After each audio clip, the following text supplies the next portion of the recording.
Elle a le vent en poupe. On peut même dire que le Mistral ne cesse de souffler en sa direction depuis de nombreux mois.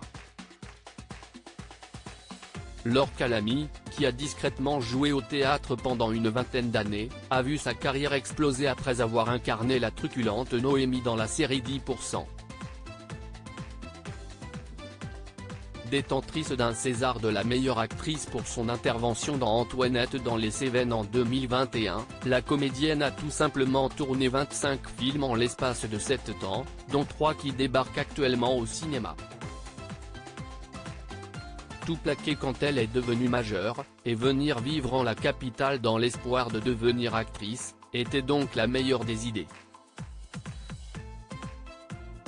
Adolescente discrète, Laure Calamy avait eu une véritable révélation.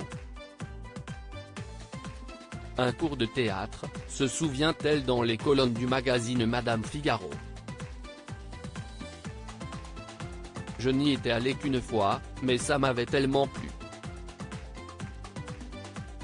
J'étais heureuse. Il aura fallu qu'elle se montre patiente avant de devenir l'un des visages les plus présents du cinéma français.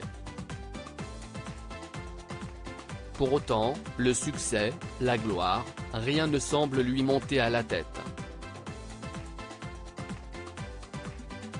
Elle mène, au contraire, un quotidien très modeste, sans eau ni lumière, dans son Mazet des Cévennes, avec son compagnon, guide de montagne de profession. Pas étonnant qu'elle ait autant cartonné dans le long métrage signé Caroline Vignal.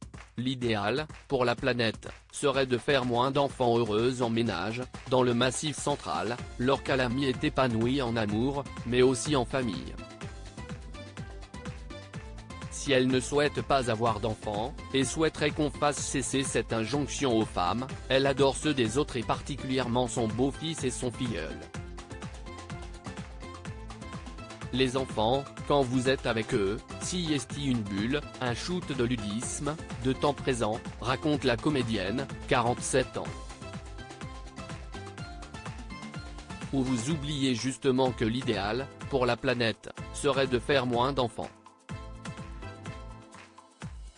Retrouvez l'interview intégrale de Laure Calamy dans le magazine Madame Figaro du 25 novembre 2022.